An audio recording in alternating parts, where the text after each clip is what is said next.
안녕하세요. 온땅교회를 말씀으로 섬기고 있는 한성민 목사입니다.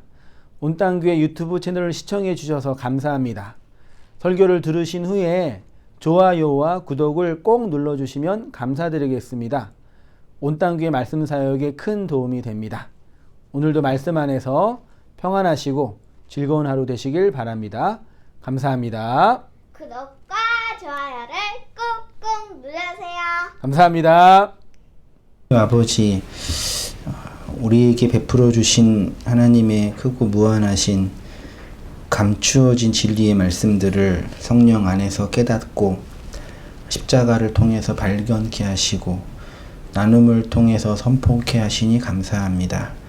이 은혜의 현실을 어떻게 깨닫고 발견할지를 성령 안에서 보여주신 그 법도를 따라서 풍성한 은혜의 나눔이 우리 삶 속에서 흘러나오도록 주님 인도해 주시고 은혜 내려 주옵소서. 사랑하는 주의 교회들, 백성들이 이 역사 안에서 흩어진 자로 있다가 함께 그 진리의 말씀으로 모여 말씀을 상고하고 은혜를 나누기를 원합니다. 모든 진리와 은혜 가운데로 인도하여 주시되 감추어진 계시의 말씀 안에 드러난 풍성한 은혜의 나눔들이 설교자를 통해서 또한 우리의 삶과 성령의 역사로 말미암아 드러나고 나타나기에 부족함이 없도록 주님 인도해 주시고 은혜 내려 주옵소서.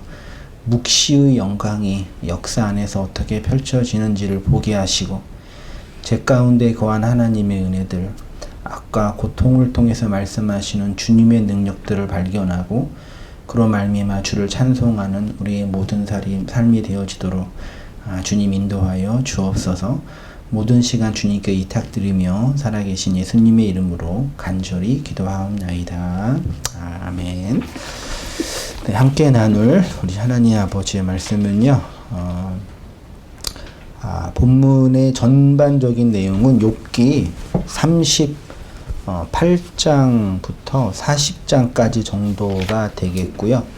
지명 관계상, 시간 관계상 제가 8장 1절부터 11절까지만 앞에 본문을 기록하고요. 뒤에도 또 40장 기록한 부분이 있거든요. 제가 38장 1절부터 11절까지 봉독해 드릴 테니까 한번 눈으로 따라와 보셔요. 욥기 38장 1절입니다. 그때에 여호와께서 폭풍 가운데서 욥에게 말씀하여 이르시되 무지한 말로 생각을 어둡게 하는 자가 누구냐? 너는 대장부처럼 허리를 묶고 내가 내게 묻는 것을 대답할지니라. 내가 땅에 기초를 놓을 때에 내가 어디 있었느냐? 내가 깨달아 알았거든 말할지니라. 누가 그것의 도량법을 정하였는지, 누가 그 줄을 그것의 위에 띄었는지 내가 아느냐? 그것의 주추는 무엇 위에 세웠으며 그 모퉁이 돌을 누가 놓았느냐? 그때의 새벽별들이 기뻐 노래하며 하나님의 아들들이 다 기뻐 소리를 질렀느니라. 바다가 그 모태에서 터져 나올 때에 문으로 그것을 가둔 자가 누구냐? 그때에 내가 구름으로 그 옷을 만들고 흑암으로 그 강보를 만들고 한계를 정하여 문 빗장을 지르고 이르기를 내가 여기까지 오고 더 넘어가지 못하리니 내 높은 파도가 여기서 그칠지니라 하였노라. 아멘. 오늘 욥기 22번째 강론으로요. 사로잡히는 자, 칼에 죽는 자, 성도들의 인내와 믿음이라는 제목으로 말씀을 상고하겠습니다. 오늘 이제 비로소 욥기 38장 1장부터 37장까지 욥의 고난, 욥의 독백, 새 친구들과의 변론, 그리고 엘리후의 담론에서까지 등장하지 않으셨던 하나님께서 이제 폭풍 가운데 누구에게 나오신 거예요?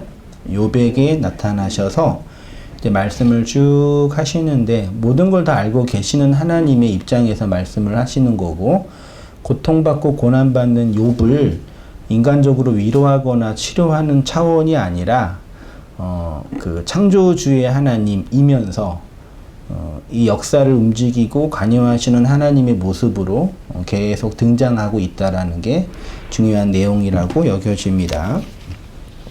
자, 지난 시간 나누었던 부분 잠깐 좀 정리를 해볼고요. 욥기는 하나님의 묵시 안에서 완료된 의로움이 어떻게 역사의 과정을 통해서 완성되는지를 설명한다고 했지요.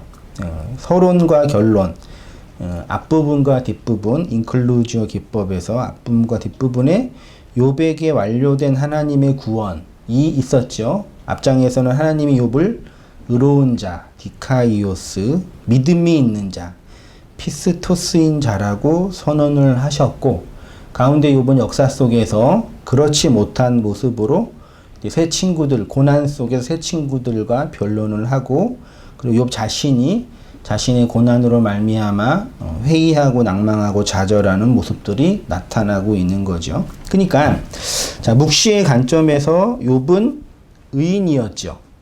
의인인 거죠. 하나님이 의인이라고 선언해 주셨죠. 역사 안에서는 반드시 불의한 자로 폭로가 되는 모습인 거죠. 이게 이제 욥기를 이해하는 중요한 관점이라고 했습니다. 욥은 이미 하나님의 묵시 속에서 디카이오스, 믿음이 있는 자, 믿음인 자, 피스토스, 디카이오스, 의로운 자, 피스토스, 믿음이 있는 자이고, 이 디카이오스와 피스토스가 역사 안에서 무엇으로 완성되는 것이냐면, 무엇으로요? 다나토스라는 말씀 안에서의 죽음으로 실현되는 것이다 라고 누누이 말씀을 드렸습니다. 그래서 역사 안에서 반드시 말씀으로 말미암는 악 혹은 고통이 필연적으로 나타나고 드러나는 거다 그랬죠.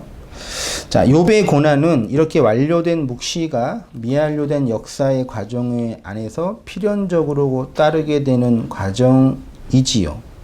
그 과정 속에서 하나님이 부어주시는 신율의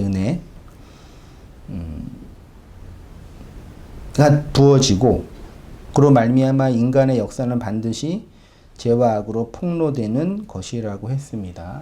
그래야지만 하나님의 진짜 은총, 진짜 구원이 임하게 되는 것이다. 그래서 이렇게 묵시가 역사 안으로 침공해 들어오는 내용이 말씀을 따라가는 삶이라 그랬고, 그 침공의 실체가 그리스도의 십자가라고 그랬죠. 그쵸? 예, 이게 이제 지난 시간까지 우리가 정리한 내용이었습니다. 4장부터 27장까지는 욥과 세 친구들의 논쟁이 몇 번이요? 3번 주기로 반복되고 있고, 이 논쟁에서 욥은 자신이 당하는 고난의 근본적인 문제를 해결점을 찾지 못했고, 오히려 친구들은 욥이 무엇으로 말미암아 고난을 받는다 그랬어요? 죄 혹은 기억하지 못한 죄 때문에 네가 이런 고난을 받는 것이니까 뭐하라 그래요? 회개하고 돌이키라. 이게 이제 소위 말해 엘리바스의 비전, 엘리바스가 받은 말씀을 근거로 욥을 이제 비난하고 있는 거였죠. 이러한 친구들과의 논쟁 속에서 이제 비로소 하나님이 욥에게 나타나셔서 말씀하시는 내용이 38장부터 41장까지의 내용입니다. 인간적으로 이 본문을 볼 때 조금 아쉬운 부분도 없지 않아 있죠. 왜요? 우리가 기대하는 응답하시는 하나님의 모습은 뭐예요? 고통받고 고난받고 아파하는 욥을 하나님이 뭐 하셔야 돼요? 인간적으로다 위로해 주시든지 격려해 주시든지 혹은 지지해 주시든지 해야 할 터인데, 그러한 모습은 전혀 없으시고 어떤 모습으로 나타나요? 한마디로 말하면 내가 이 세상을 창조할 때 너는 뭐 했니? 나는 이 세상을 창조한 창조주다. 너는 뭐니? 라고 이제 말씀을 하시면서, 오늘날로 흔히 이제 은혜를 기대하는, 심리적 위로를 기대하는 독자의 입장에서는 매우 난감하게 다가오는 하나님인 거죠. 자, 욥기는 이렇게 욥 개인의 고난과 고통을 통해서 세상에 존재하는 악과 고통에 대한 근본적인 질문을 하고 있는 책입니다.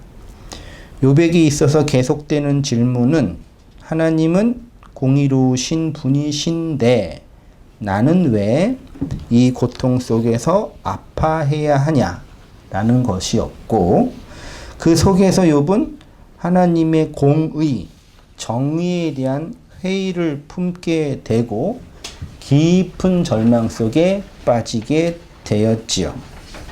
그러니까 그 고난 속에서 욥이 확신하는 것은 최소한 하나님은 자신에게 공의롭지 않으시다.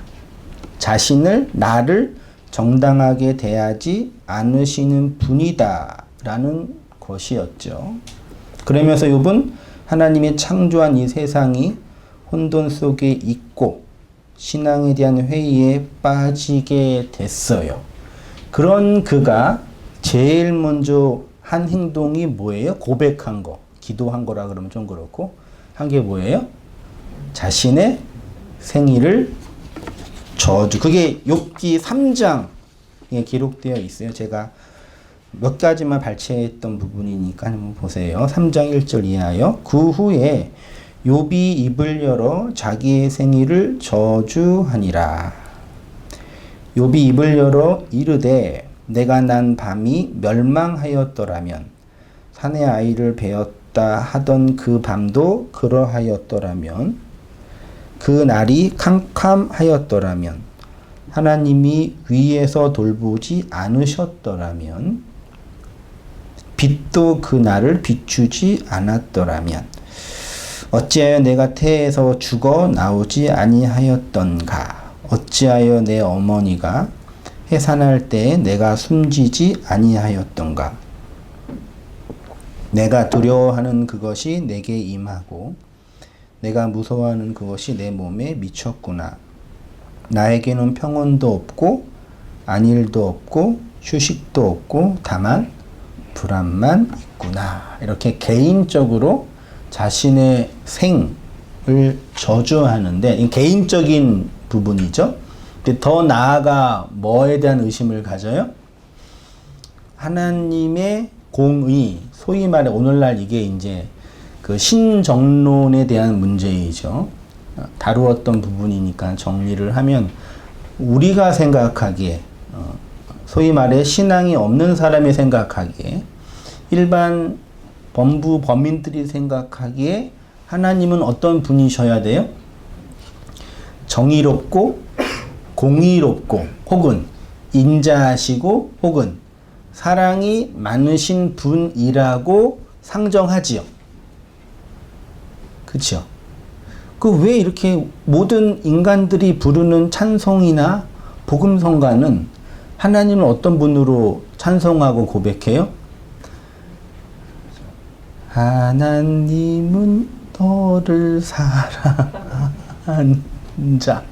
다 그런, 이렇게, 그게 나쁘다는 얘기가 아니라, 저도 이렇게, 일 끝나고 쉬거나 또 이렇게 있을 때 찬송가 부르고 찬양 듣는 걸 좋아하니까, 아무튼 요즘 대중적인 찬송가의 99%는 다 그렇게, 우리의 그 심리적, 신앙적 위로를 주는 그 근거의 신학적 근원은 뭐예요? 하나님은 나를 사랑하시고 지키시고 위로하시는 분인데, 누가 나를 방해해요?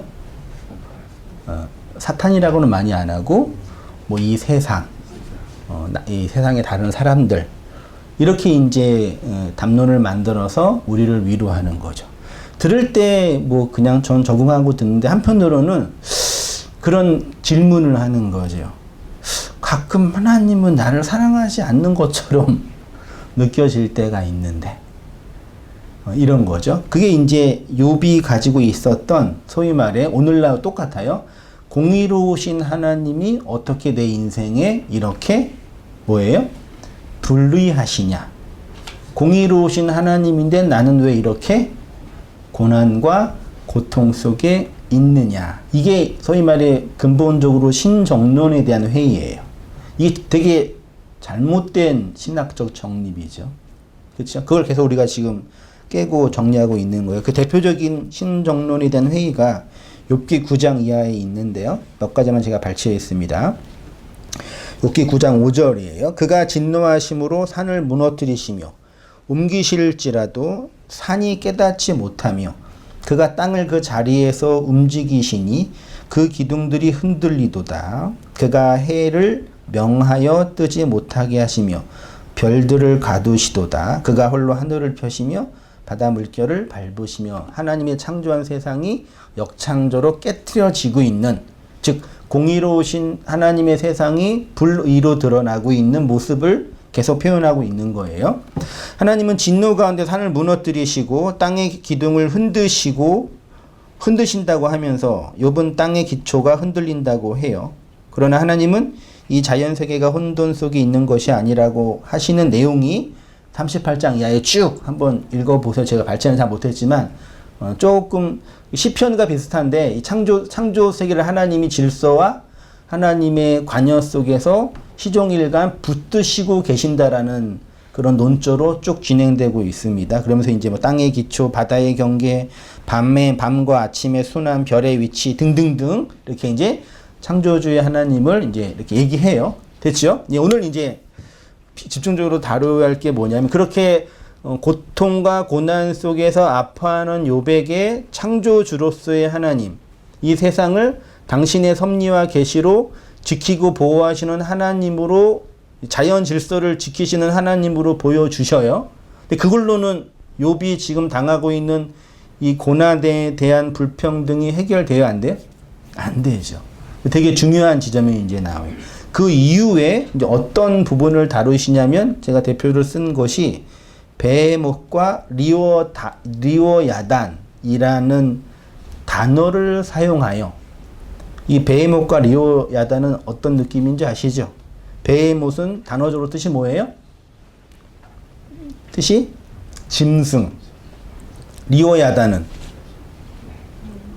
용 혹은 뱀 혹은 사탄. 이 문제를 욥기 40장에서 잠깐 언급해요.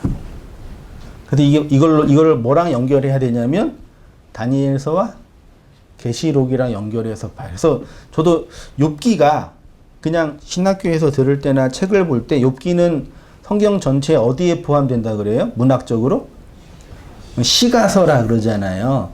개인적인 수필이나 시, 잠언 뭐 이런 문학의 표현이 되는데 내용은 겉의 모습은 시가서인데 담고 있는 내용의 형식은 묵시적인 관점이 되게 강해요. 그래서 38장 9장에는 이 창조 세계를 하나님이 다스리고 운행하신다는 모습으로 말하고, 이제 근본적으로 인간 고통과 죄와 악의 문제의 본질, 그게 뭐예요? 베헤못과 리오야단이라는 이 단어들을 사용하면서 사용하는 거죠. 보세요. 그러면요. 자, 이러한 답은 욥이 경험하고 있는 고난과 악의 문제에 대한 충분한 답이 될 수 없었지요. 창조주 하나님의 모습이. 그래서 하나님 욥기 40장 6절부터 41장 34절에 자연세계 너머, 이 너머라고 하면 그치, 우리가 물리적으로 보지 못하는 거니까, 혹은 물리적으로 감각하지 못하는 거니까 그런 측면에서 자연세계 너머라고 표현한 거 제가요. 자연세계 너머에 있는 근본적인 악의 문제, 죄의 문제, 우리가 통칭하는, 그리고 그 악과 죄로 말미암아 뭐가 경험돼요? 우리가 물리적으로 고난과 고통을 경험하잖아요. 네. 그래서 성경 보편적인 진술은 죄의 삭은 사망이고 그 죄로 말미암아 인간이 고통 속에 있다고 하잖아요. 그 고통은 단순히 물리적인 그런 차원의 고통이 아니라는 거 아시죠? 오늘날 그러니까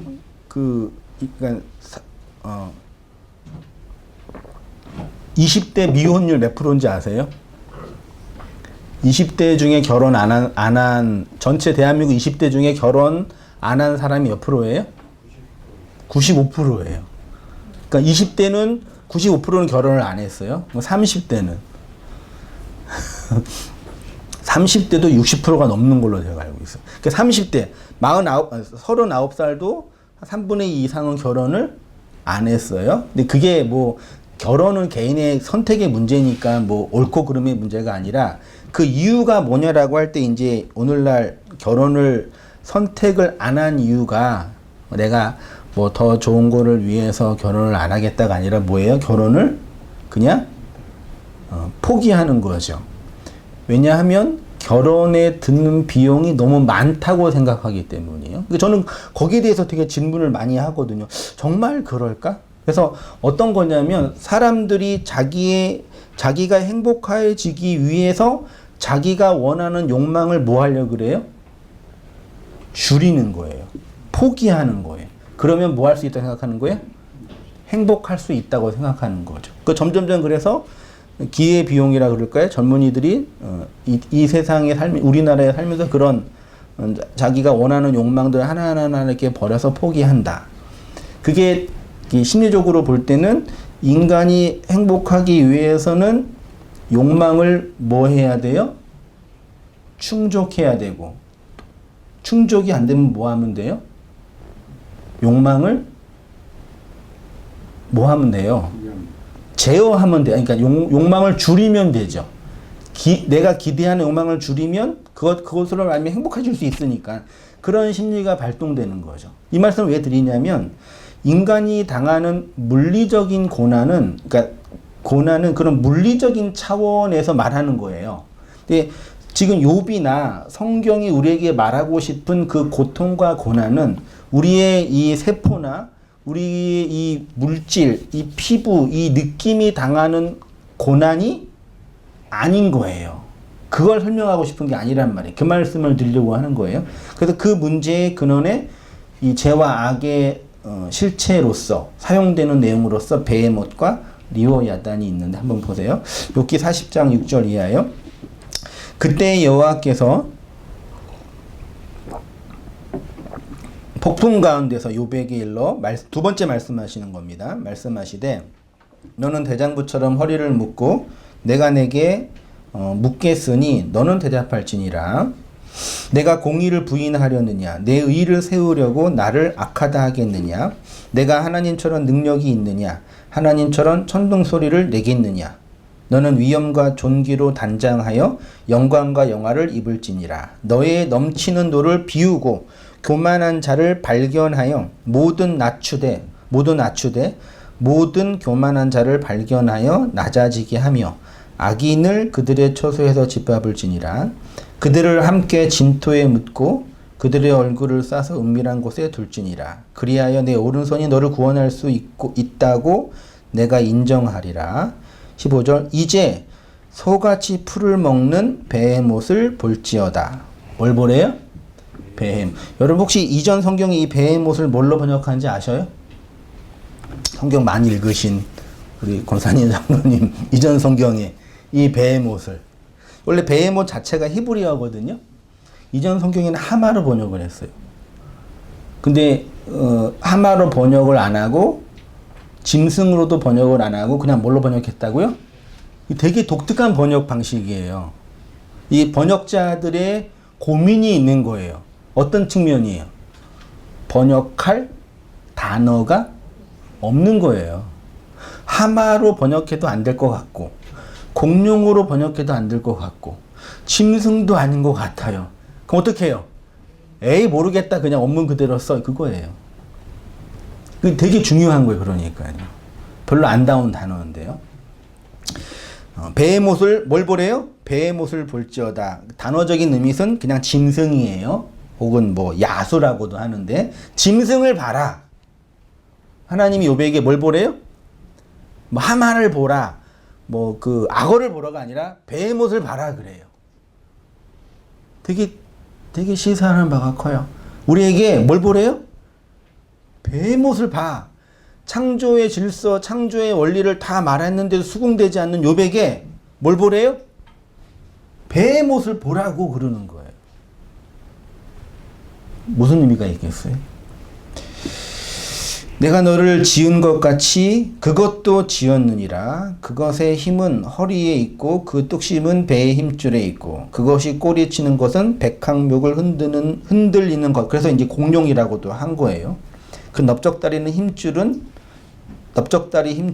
서로 얽혀 있으며 그 뼈는 놋과 같고 그 뼈대는 새 막대기 같으니 그것은 하나님이 만드신 것 중에 으뜸이라. 그것을 지으신 이가 자기의 칼을 가져오기를 바라노라.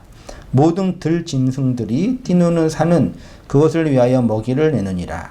그것이 연잎 아래나 갈대 그늘에서나 늪속에 엎드리느니 연잎 그늘이 덮으며 시내의 버들들이 그를 감싸는도다. 강물이 소용돌이 질지라도 그것이 놀라지 않고 요단 강물이 쏟아져 그 입으로 들어가도 태연하니 그것이 눈을 뜨고 있을 때 누가 능히 잡을 수 있겠으며 갈고리로 그것의 코를 꿰 수 있겠느냐. 그래서 자연에 있는 짐승과 동물을 표현하는 것처럼 보이는 거예요. 그래서 마치 이제는 어떻게 이해했냐면, 자, 이 세상에 인간이 감당할 수 없는 거대 짐승, 사실 사마나 악어는 다 인간이 잡을 수 있잖아요. 공룡은 인간과 같이 있었 적이 없었다라고 그 과학이 얘기하고, 그러니까 그런 자연에 있는 짐승을 얘기하는데 그걸 통해서 말하고 싶은 의도가 있는 거예요. 그걸 보자는 얘기예요. 뭔지 아시겠죠? 베헤못. 3페이지입니다. 자, 이전 성경에서 요 베헤못을 하마, 악어 등으로 번역을 했습니다. 그러나 이것은 잘못된 번역입니다. 그 개역 개정판에는 원어 그대로 베헤못이라고 기록을 했어요. 베헤못의 기본적인 뜻은 짐승입니다. 짐승이요. 그거 외에는 다른 번역이 없어요.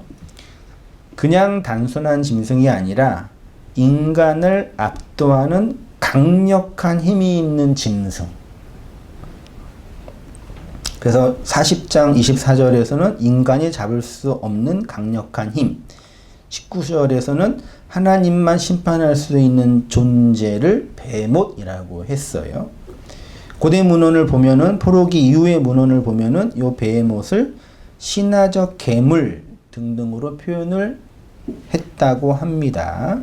그러니까 베헤못은 인간이 물리적으로 통제할 수 없는 악어나 하마 같은 짐승이 아니라 그것을 설명할 수 있는데, 본질은 하나님의 구속의 역사를 대적하는 거대한 힘을 가진 실체를 메타포하는 거죠. 그러면 결론적인 질문이에요. 자, 보세요, 여러분. 하나님의 역사는 뭐예요? 하나님의 사역은 뭐예요?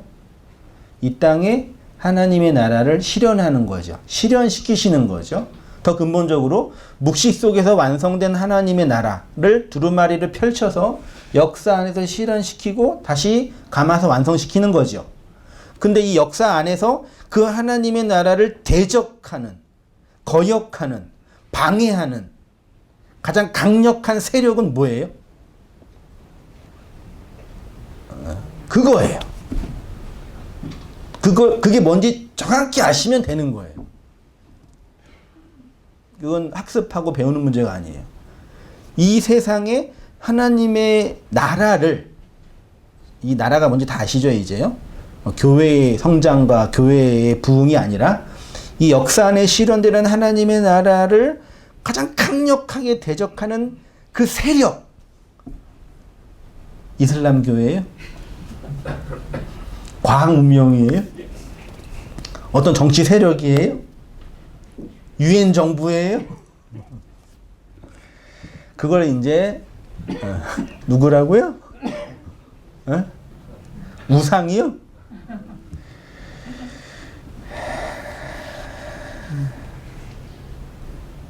그래서 고린도 후서나 사도행전에서 바울이 계속 전도회에서 말할 때 전도의 큰 전제는 뭐냐면 어떤 거대한 세력에 사로잡혀 있는 사람을 끄집어내는 거예요. 강력한 힘으로. 그래서 이걸 가지고 전도를 잘하려면 뭘 해야 돼요? 뭘 받아야 돼요? 능력받아, 능력받아 그러잖아요. 그러니까 어떤 거대한 힘과의 싸움을 전도라 그래. 그 영적 정쟁도 그런 의미로 나온 거란 말이에요. 그건 맞아요. 근데 그 적군의 그 하나님의 나라를 대적하는 그 실체, 그 본질을 정확하게 못 보는 거예요. 우리 밖에 있는 어떤 종교 세력, 정치 세력, 문화 세력 정도로만 보는 거죠. 그래서 이제 이걸 이제 설명하려면 다니엘서와 요한계시록을 좀 깊이 봐야 되는데, 시간과 여건 관계상 뭐 다니엘서 나중에 강론하면 더 좋겠고, 다니엘서 잠깐 보세요. 다니엘서 2장 27절 이하입니다. 다니엘이 왕 앞에 대답하여 이르되 왕이 물으신 바 은밀한 것은 지혜자나 술객이나 박수나 점쟁이가 능히 왕께 보일 수 없으되 오직 은밀한 것을 나타내실 이는 하늘에 계신 하나님이시라. 그가 느부갓네살 왕에게 후일에 될 일을 알게 하셨나이다. 왕의 꿈 곧 왕이 침상에서 머릿속으로 받은 환상은 이러하니이다. 그 우상의 머리는 순금이요 가슴과 두 팔은 은이요 배와 넓적다리는 노치요 그 종아리는 새요 그 발은 얼마는 새요 얼마는 진흙이었나이다. 또 왕이 보신즉 손대지 아니한 돌이 나와서 신상의 새와 진흙의 발을 쳐서 부서뜨리매. 뭐가요? 돌. 그때 새와 진흙과 놋과 은과 금이 다 부서져 여름 타작 마당에 겨울같이 되어 바람에 불려간 곳이 없었고 우상을 친 돌은 태산을 이루어 온 세계에 가득하였나이다. 이 다니엘서 2장에 꿈을 꾼 그 왕이 누구예요? 느부갓네살이 꿈을 꿨는데 앞에를 보면은 본인이 꾼 꿈이 뭔지 몰라요. 그리고 이제 그 바벨론의 그 관원들이나 박수들한테 지혜 있는 사람한테 불러놓고 무당 같은 불러놓고 야 내가 꿈꾼 거 뭔지 아는 사람. 그 박수들이 모르니까 다 뭐 했어요? 다 죽여버렸어요. 근데 관원 한 명이 다니엘이라는 지혜로운 청년이 있는데 알 것 같다 그래가지고 다니엘을 불렀어요. 다니엘이 설명해 주는 거예요. 당신이 꾼 꿈은 이런 신상. 어떤 신상이에요?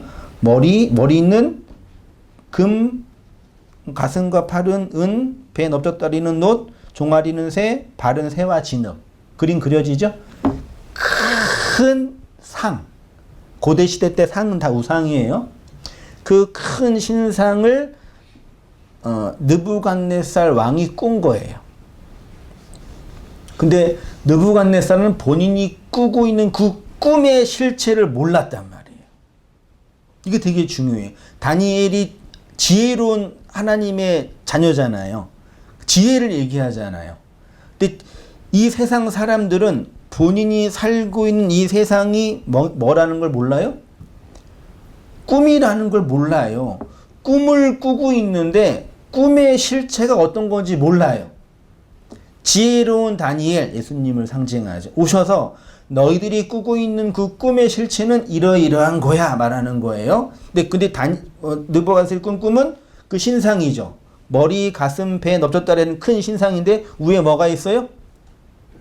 돌, 뜨인 돌이 있어서 나중에 그 돌이 어떻게 해요? 그 신상을 다 이게 가루로 만들잖아요. 이게 모든 각주나 역사 속에서 머리 신상은 바벨론, 여기는 메데 페르시아, 여기는 그리스, 다리는 로마라는 이후에 이루어질 전 세계의 큰 왕조를 상징하는 거예요. 그 나라를 누가 부신다고요? 뜨인 돌인 예수가 부서뜨린다.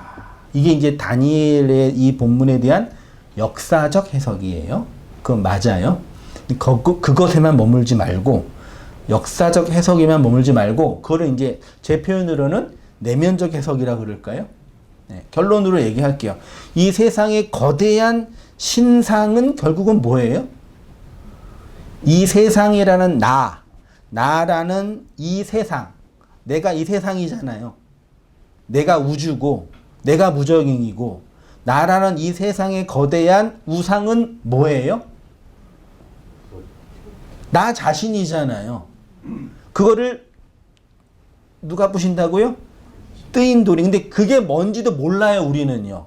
누가 오기 전에. 다니엘이라는 꿈을 해석해줄 예수가 오기 전에는 내가 꿈꾸고 있는 이 세상의 실체가 뭔지 모른단 말이에요. 그래서 뭔지 모르고 계속 얘기한 거예요. 느부갓네살이. 세상의 왕으로 설명되는 나가. 예? 나는 왕이잖아요. 알을 가지고 있는 이 세상의 왕이잖아요. 꾸고 있는 꿈이 뭔지 모른다니까요. 그 얘기를 하는 거예요.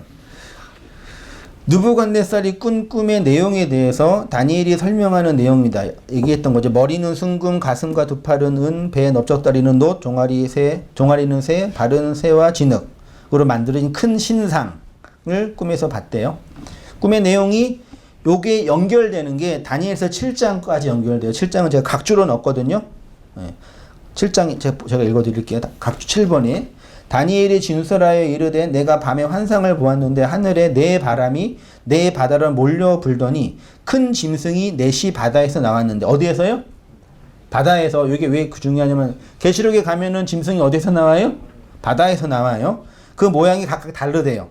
첫째는 사자와 같은데 독수리 날개가 있더니 내가 보는 중에 그 날개가 뽑혔고 또 땅에서 들려서 사람처럼 두 발로 서기함을 받았으며 또 사람의 마음을 받았더라. 또 보니 다른 짐승 곧 둘째는 곰과 같은데 곰, 그 다음에 표범, 그 다음에 독특한 짐승 이렇게 네 짐승이 바다에서 올라오는 이야기가 딱 나온단 말이에요. 그러니까 그 신상이 갖고 있는 내용이 네 짐승이란 얘기예요.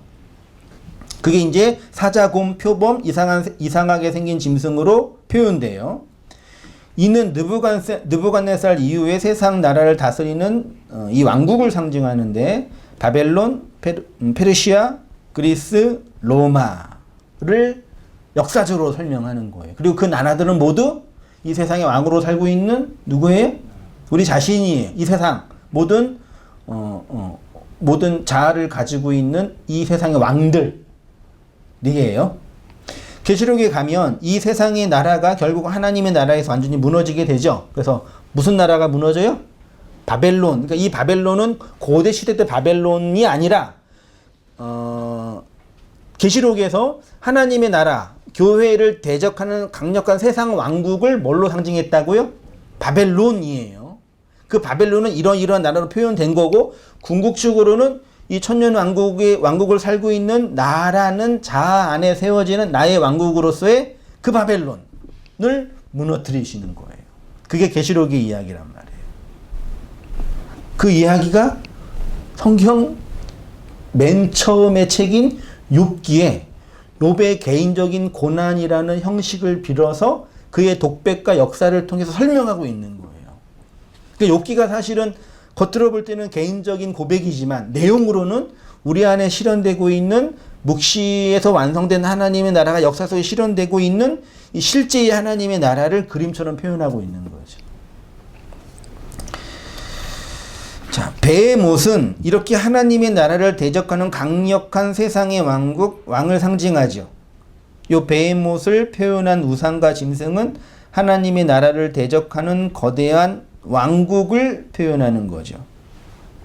아까 질문 드렸죠. 그러면 이 세상에서 하나님의 역사, 하나님의 교회, 하나님이 구속사를 완성시키는 하나님의 나라를 대적하는 강력한 세력은 누구예요? 뭐예요? 무엇이에요?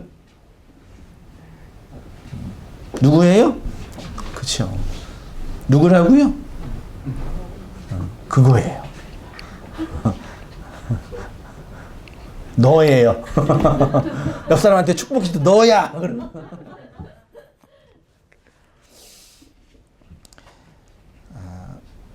사람들은 이런 묵시적 표현을 통해서 하나님의 나라를 대적하는 거대한 세력을 반기독교적 나라나 정치 세력, 이교도, 그러니까 사실 반기독교 문명이란 용어 자체가 이 묵시적인 관점과 성경 진리의 관점에서는 되게 왜곡되어 있는 거예요.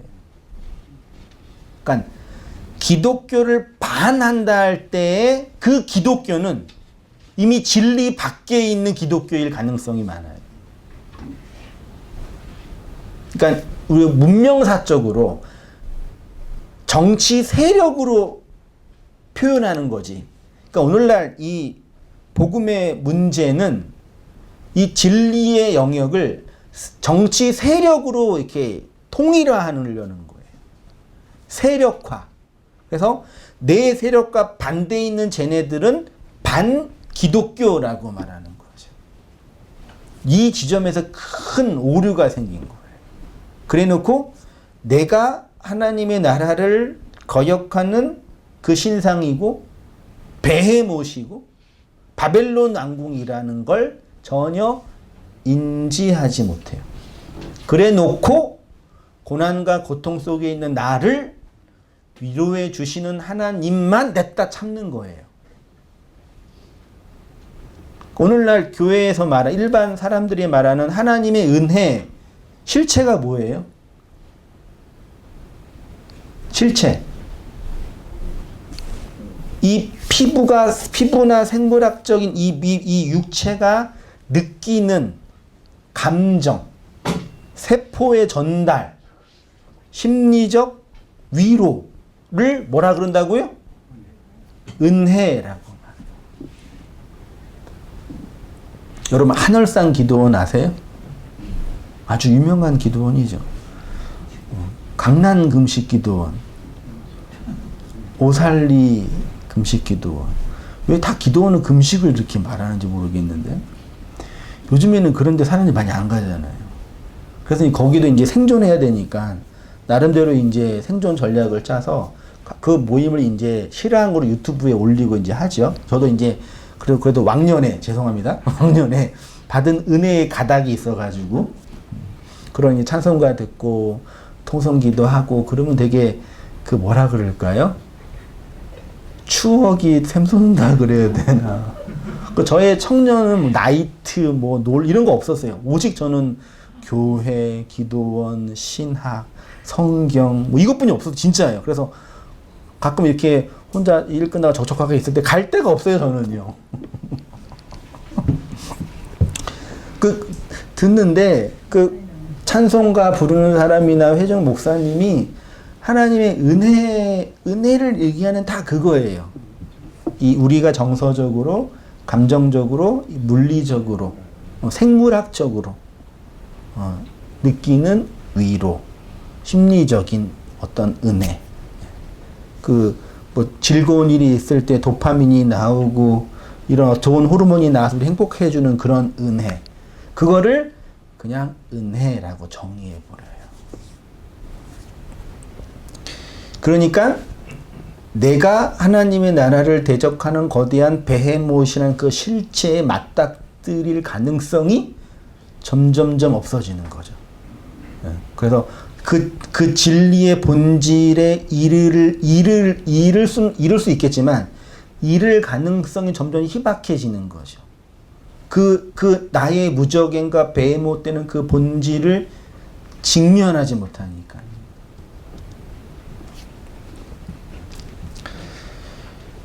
하나님의 나라, 천국을 방해하는 강력한 대적, 그 세력은 유대교도 아니고 이슬람교도도 아니고 반기독교적 어떤 세력과 정치 세력도 아닌 거죠. 그거는 그냥 세력이에요, 세력. 사람들이 모여서 군집해서 만든 세력. 사람들은 두 사람만 모여도 세력이 돼요. 한 사람만 모여도 세력이 되죠. 너와 나를 구분하니까. 이익에 의해서 결정되는 거잖아요. 이 땅에 하나님의 나라가 이루어지는 것을 막는 가장 강력한 힘을 가진 세력은 왕으로 살고 있는 나라입니다. 그걸 성경이 상징적인 언어로 베헤못이라는 짐승으로 다음 주에 하겠지만 리워야단이라는 뱀과 사단으로 상징적으로 표현하고 있는 거죠. 저는 이거 보면서 제가 맨 처음 전 진짜 기억해요.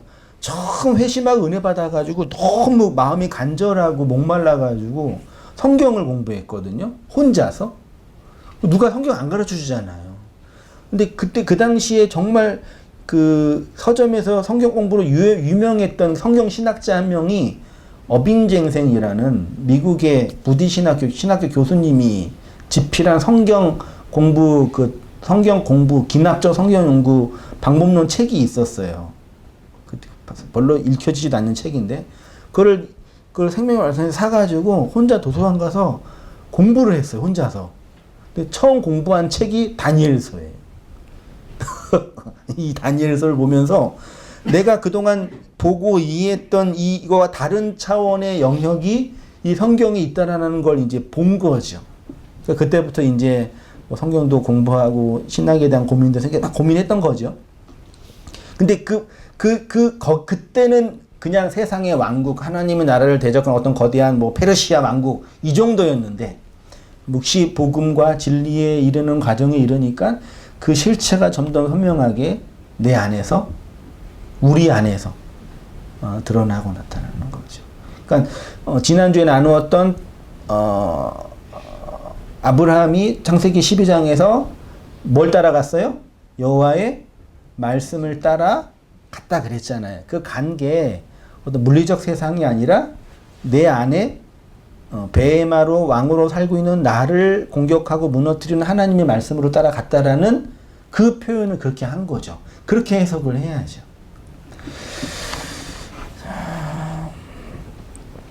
그 사도행전 9장 1절 이거를 가장 신학적으로 탁월하게 표현한 기독교인이 사도 바울이죠. 사울이 주의 제자들에 대하여 여전히 위협과 살기가 등등하여 대제사장에게 가서 다메섹 여러 회당에 가져갈 공문을 청하니 이는 만일 그 도를 따르는 사람을 만나면 남녀를 막론하고 결박하여 예루살렘으로 잡아오려 함이라. 사울이 길을 가다가 다메섹에 가까이 이르렀더니 호련히 하늘로부터 빛이 그를 둘러 비추는지라. 땅에 엎드려져 들음에 소리가 있어 이르되 사울아 사울아 내가 어찌하여 나를 뭐한대요? 박해하느냐. 이게 디오코라는 단어예요. 대답하되 주여 누구시니까? 이르되 나는 내가 박해하는 예수라. 말이 안 되죠. 문법적으로 말이 안 되잖아요. 지금 바울은 누구를 잡으러 가고 있어요? 정확하게 표현하면 유대교를 배반하고 그 당시의 신흥 종교인 예수교를 믿는 초대교회 공동체 무리들을 율법으로 잡으러 가고 있는 거예요. 그러니까 이게 새로운 종파 이게 아니라 배반자, 당대 유대교를 배반한 최고의 수장은 예수님이고 예수가 죽었잖아요. 그 예수를 따르는 그 조물아기들 얘네들을 잡아 족치려고 그 율법 선생의 그 도장을 받고 그 기소권을 가지고 잡으러 가는 거예요. 누구를 잡으러 간다고요? 초대교회 예수교 공동체의 일원을요. 쉽게 말하면 교회를. 근데 지금 예수님이 나타나서 뭐라 그래요? 잘 생각해 보세요. 너 왜 성도, 교회를 핍박하니라고 하지 않으셨어요? 뭐라 그러세요? 되게 놀라운 표현이라니까요. 너 왜 나를 디오코 박해하니 그러고 있단 말이에요. 그러면 예수님 입장에서 주님의 입장에서 주님과 주를 믿는 교회의 일원은 뭐예요? 똑같은 거란 얘기예요. 됐죠? 그 얘기예요. 하나님 나라인 교회를 박해하는 자가 누구라고요? 본문에서 예수와 동일하게 된 하나님의 나라잖아요. 교회가 지금. 그걸 박해하는 실체가 누구로 지금 드러나고 있어요? 사울. 나중에 바울로 불려지는 사울이잖아요. 그러니까 지금 사울이 하나님의 나라를 뭐 한다고요? 박해한다고요. 그거를 예수가 나타나셔서 너가 지금 나를 이 땅에 실현되고 있는 하나님의 나라를 박해하고 있잖아 라고 얘기하는 거예요. 놀랍지 않나요? 우리에게 적용해 보세요. 하나님의 나라를 박해하는 그 실체는 누구예요? 사울인 나예요. 네. 그 자신의 왕국으로 이 세상의 왕으로 살고 있는 우리 자신이라고요. 그 인지 지점이 회심의 지점이에요.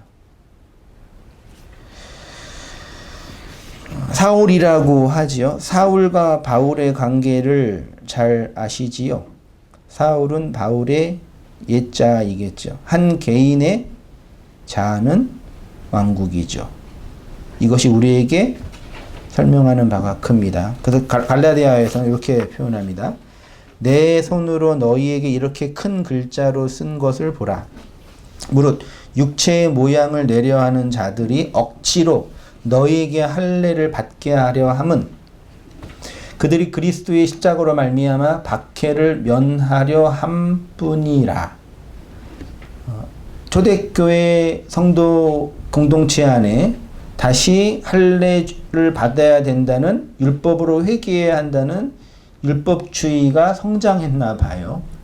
그들의 신학은 예수님을 믿는 것을 부인하지는 않았지만 그걸로는 충분하지 않고 뭘 받아야 된다 그래요?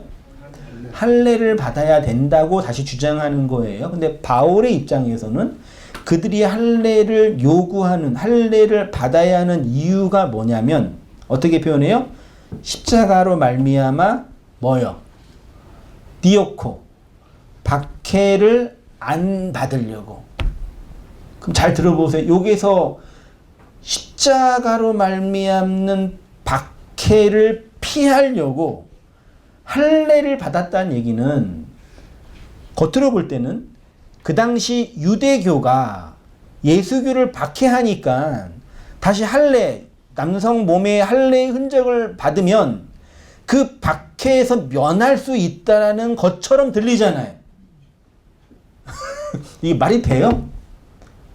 아니 할례가 남성 성기에 하는 건데 요 놈이 예수 믿는 놈인지 아닌지 확인하려면 그거 다 벗겨야 돼 그러면요?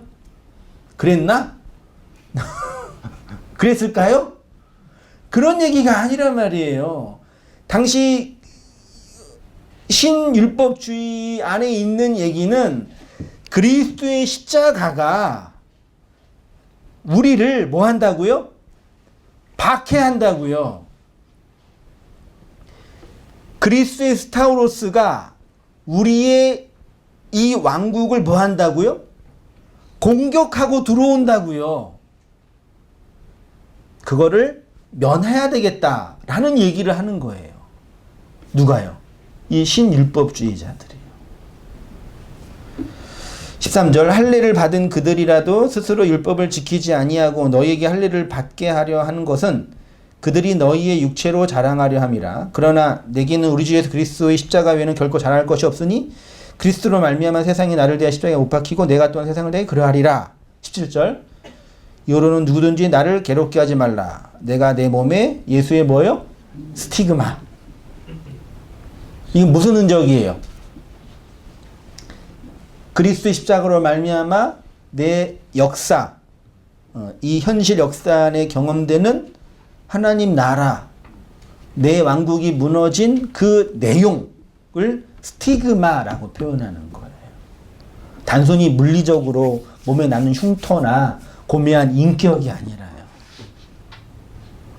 그래서 나중에 뭐라 그래요? 내가 스티그마가 있으니까 나 건들지 마. 그 무슨 뜻이에요? 하나님이 나를 침공하에 들어와서 하나님의 나라로 만들어가고 있어. 욥이 그 얘기를 하는 거라니까요. 그래서 너희는 나를 뭐하는 자가 돼야 된다 그래요? 본받는 자가 돼야지 그러는 거란 말이에요. 이해 다 되시죠? 이해되실 분은 될지어다. 되실 분들은 될지어다. 갈라디아 교회 안에 읽을게요. 그리스도 십자가의 은혜로는 충분하지 않다는 율법주의가 다시 일어났습니다. 바울은 그들이 할례를 받으려는 이유의 핵심을 간파했지요. 그들은 할례를 받아서 그리스도의 십자가로 말미암아 박해를 면하려 한다는 것이었죠. 물리적인 박해가 전혀 아닙니다. 할례가 십자가로 말미암는 박해를 피하게 한다고 생각했던 것이지요.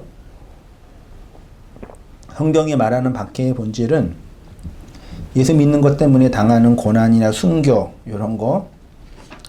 아니 솔직히 지금 우리가 예수님 때문에 무슨 순교나 고난 당해요? 어느 나라는 그럴 수 있지요. 그렇죠?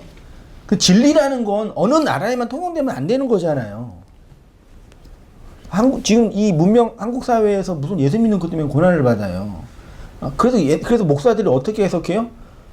예수 믿는 걸 고난 받는 거를 11조하고 교회 봉사하고 이런 걸로 고난을 대체해버려. 말도 안 되는 그런 적용을 해버려요. 물론 그렇게 물리적으로 고난받고 순교를 당한 우리의 선배들이 있어요. 그분들을 무시하는 게 아니라요. 근데 본질은 그게 아니라는 얘기죠. 박해의 본질은 예수 믿는 것 때문에 물리적으로 당하는 고난이나 순교가 아니라 하나님의 나라를 강력하게 대적하는 뱀과 같은 우리의 죽음, 나의 죽음. 그 지난주에 다나토스라고 표현한 거죠.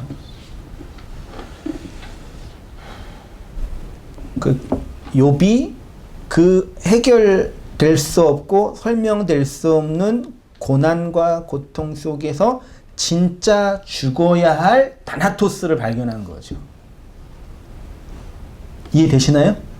이전에는 이렇게 물리적인 고난과 고통만 당했는데 그 고통과 고난을 뛰어넘는 혹은 그걸 통해 말씀하시는 진짜 고난과 고통과 죽음을 폭풍 속에서 말씀하시는 하나님으로 발견한 거죠. 그래서 그리스도의 십자가로 말미암는 박해가 있는 거죠. 그런데 율법주의자들은 그것을 부정하겠죠. 다니엘서에서 뜨인 돌이 이 짐승과 같은 우상을 하늘에서 떨어져 가루로 만드는 것도 이러한 십자가의 효과를 말하는 것이지 단순히 이 세상 물리적인 왕국이나 나라를 멸망시키는 것이 아니라는 거죠. 저는 그렇게 해석이 돼요. 바울도 그렇고 다니엘도 그렇고. 그래야지 오늘 지금 저한테 적용이 되잖아요. 저는 예수 믿는 것 때문에 이 세상에서 물리적으로 고난받는 거 없어요.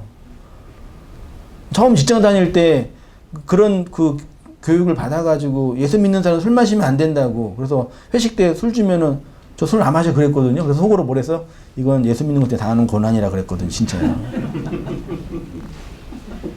정말이에요. 분위기 많이 망치고 저는 저의 믿음을 지켰거든요. 진짜 분위기 많이 망쳤어요. 지금 생각하면 되게 죄송해요. 사장님한테. 왜 그랬을까 내가. 좀 잘할 걸. 그거 뭐 맥주 한잔 마신다고 뭐 지옥 가나 뭐 진짜 그랬거든요. 근데 지나고 나니까 그건 고난이 아니 그냥 내 성향, 내 신념. 예. 그 신념 지키기 위한 나의 똥꼬집. 예, 그런 뚝심도 필요할 때가 있긴 있지요. 예. 예, 그게 좋게 보면은 그 뚝심이고 나쁘게 보면은 이제 자기 그거예요. 그런 건 그 고난 아니에요. 예수 믿는 것 때문에 담배 안 피는 거 뭐 그게 더 좋은 거 아니에요? 만약에 그런다면 몸이 좋으니까 뭐 그런 거 예수 믿는 것 때문에 화낼 때 나 예수 믿지 안 낼래. 그게 가능해요? 와, 난 그러면 진짜 대단해요. 운전하는데 그러는데 나 예수 믿다 목사야. 그게 안 나와요? 씨가? 본받고 싶어. 그런 목사님들 있으면.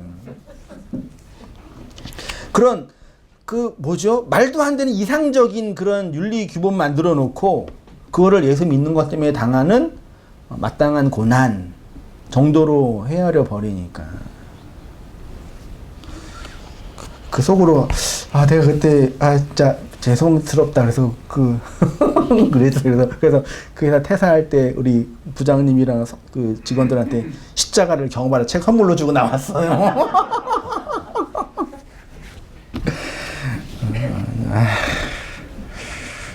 그러시면 안 돼요. 직장생활 그렇게 하면은 안 돼요.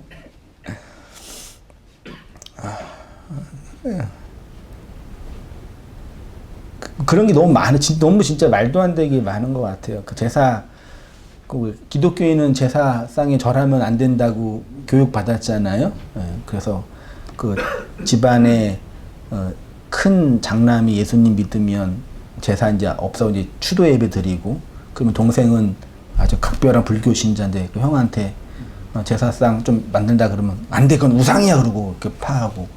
그러면 그게 뭐예요? 하나 만들어주면 주님께서 아유 나쁜 놈 저 우상에 절했어 그러실까요?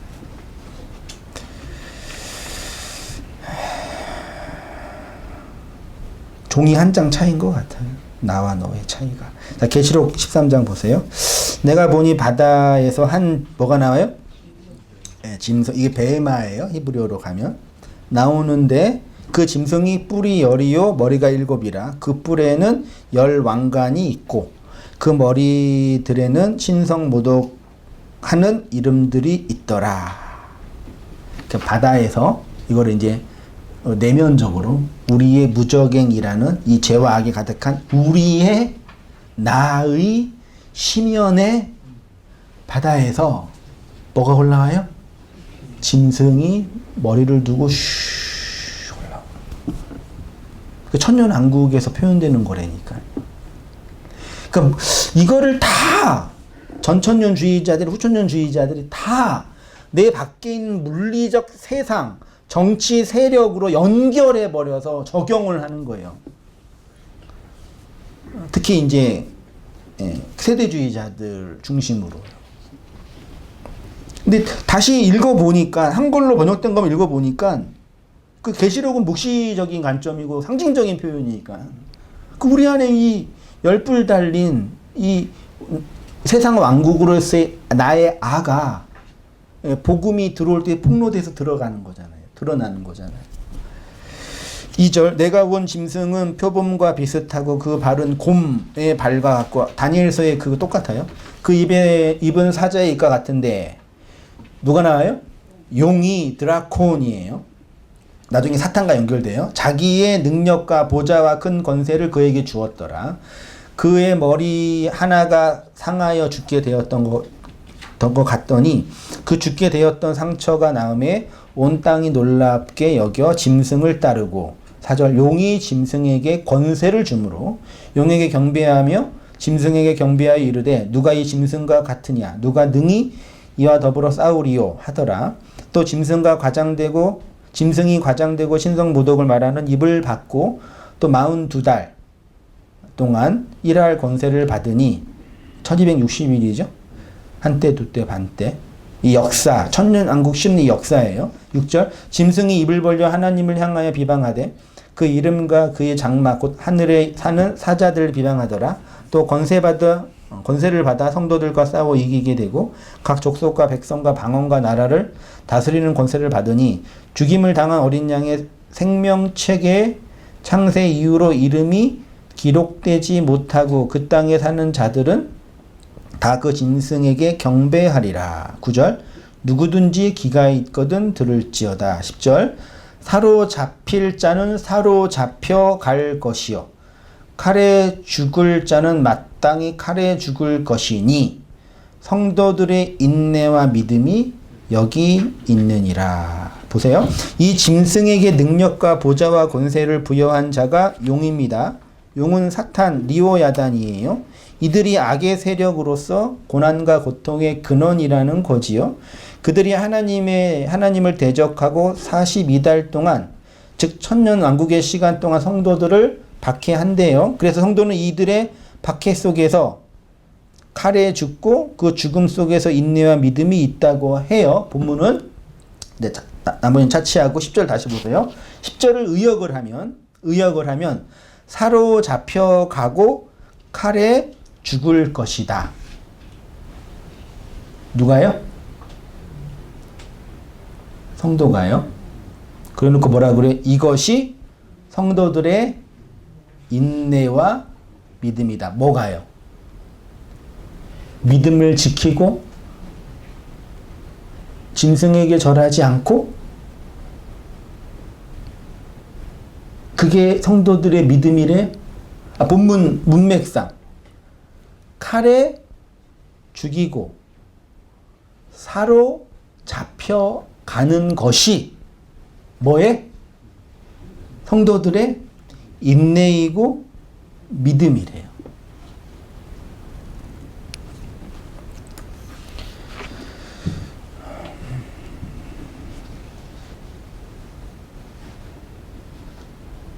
성도를 사로잡는 주체, 진리의 말씀으로 상징되는 칼에 죽는 그 실체, 그 본질, 뭐라 그래요? 우리를 사로잡고 성도를 칼로 살해하는 그 실체, 그러니까 누구예요? 뭐예요? 무엇이에요? 하나님의 말씀이잖아요. 다나토스의 죽음이라는 게 이거잖아요.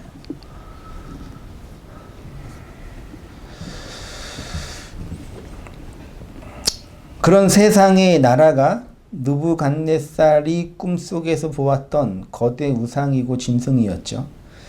하나님의 구속의 역사인 뜨인 돌로 그 우상을 가로로 만드시고 권세받은 짐승을 죽이고 바벨론이라는 세상의 나라를 무너뜨리는 것으로 실현되는 거죠. 욥의 고난과 고통은 욥의 베헤마와 리워 야단을 폭로하고 드러내는 하나님의 구속의 역사인 거죠. 그게 사로잡혀가는 것이고 칼에 살해를 당하는 것이니 그게 뭐라고요? 성도들의 인내이고 믿음이다라고 계시록이 정리를 하는 거예요. 그 계시록은 앞으로 일어날 미래에 일어날 어떤 하나님의 나라가 아니라 지금 여기 내 역사와 인생 속에서 실현되고 있는 하나님의 나라의 실체인 거죠. 그치요? 그 나라를 대적하는 강력한 세력이 누구라고요? 왕으로 살고 있는 나라는 거고, 그 전쟁이 아마겟돈 전쟁이고, 그 전쟁에서 무적행에서 끊임없이 일어나는 짐승으로서의 베헤마 사단의 실체로서의 나의 실체가 폭로되고 드러나는 것이 천년왕국의 말씀 전쟁, 영적 전쟁이라는 거죠.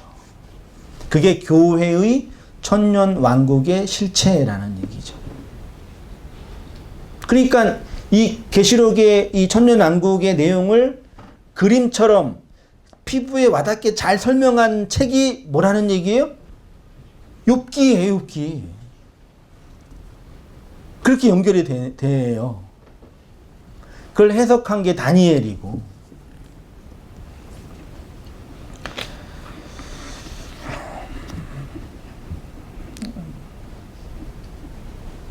그 계시록 16장 13절에 또 내가 봄에 개구리 같은 새 더러운 영이 용의 입과 짐승의 입과 거짓 선지자의 입에서 나오니 그들은 귀신의 영이라 이적을 행하여 온 천하 왕들에게 가서 하나님 곧 전능하신 이의 큰 날에 있을 전쟁을 위하여 그들을 모으더라. 그래서 하나님의 나라를 대적하는 용, 짐승, 나중에 또 뭐가 나요? 거짓 선지자. 욥기에 그대로 설명되고 있죠. 친구들이 받았던 그 말씀의 신학적 근거가 뭐라 그랬어요? 엘리바스의 신학이라 그랬잖아요. 그게 결국은 뭐예요? 거짓 선지자의 입인 거죠. 구약의 거짓 선지자들도 다 누구한테 말씀을 받았어요? 하나님께 말씀을 받았다니까요. 자, 이 역사 안에서 실현되는 하나님의 나라, 그 천국을 파괴하는 가장 강력한 세력은 우리 밖에 있는 이 물리적인 세상이 아니라 바로 내 안에 무적행 안에서 강력한 힘을 발휘하고 있는 베헤마이고 리워야탄인 거죠. 성경은 그러한 인생의 모습을 귀신에 사로잡혀 있는 자, 병든 자, 다리 저는 자, 맹인, 말 못하는 자 등등으로 표현을 했고, 예수님이 이 땅에 오셔서 이렇게 있는 자들을 말씀으로 건져서 구원해 주시는 것으로 구원을 설명하신 거죠. 성도는 이렇게 그리스도의 십자가로 말미암아 사로잡히고 말씀의 칼에 다나토스로 죽임을 당하는 자들인 거죠.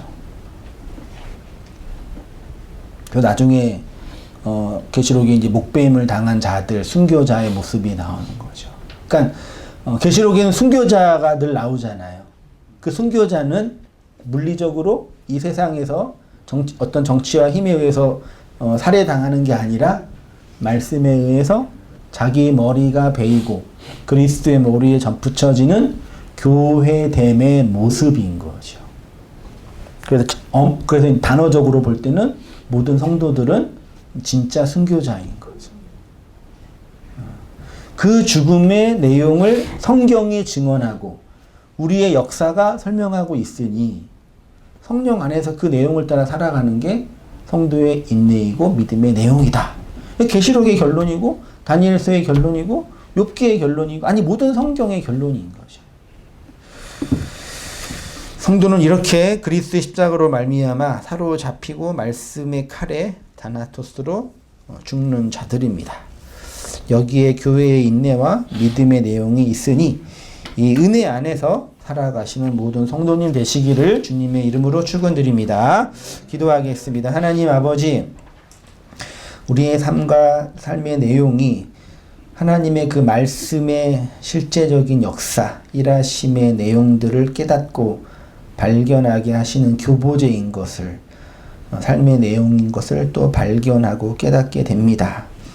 욥에게 폭풍 가운데 나타나셔서 말씀하시고 그에게 베마의 실체를 하나님을 거역하고 대적하는 강력한 왕의 실체를 보여주신 것처럼 우리에게도 동일하게 그리스도의 십자가로 말미암아 그 은혜의 내용을 보여주셨사오니 하나님의 구속의 역사가 우리의 이 짧은 인생 현실, 마음 안에서 나타나고 실현되어지도록 주님 인도하여 주시옵소서. 용의 입과 짐승의 입과 거짓 선지자의 더러운 입으로 우리의 부정된 모습을 폭로하시고 우리의 왜곡된 자아를 드러내셔서 죄와 악으로 말미암아 하나님의 그 은총과 은혜의 부여 주심을 나타내 주신 하나님이 놀라운 구속의 역사를 목도하게 하시고 우리의 삶과 현실 안에서 말씀이 어떻게 실현되고 나타나고 있는지를 깨달아서 진정으로 주님을 찬송하고 삶의 찬송의 고백이 흘러나오는 저희의 모든 삶들이 되어지도록 주님 인도해 주시고 은혜 내려 주옵소서. 그리하여서 진정한 복음 안에서의 위로와 진리 안에서의 사랑과 말씀 안에서의 교제가 우리의 삶을 통해서 흘러나오고 우리의 작은 열심과 또 인내와 수고와 노력을 통해서 이 땅에 하나님의 나라가 세워지고 실현되어지는 것을 목도하고 그 일로 주를 찬송하는 우리의 삶과 교회 공동체가 다 되어지도록 주님 인도하여 주시옵소서. 이제는 우리 주 예수 그리스도의 은혜와 하나님 아버지의 크신 사랑과 성령의 교통하심이 우리 사랑하는 모든 성도님들의 삶 속에 지금부터 영원까지 함께 있을지어다. 아멘.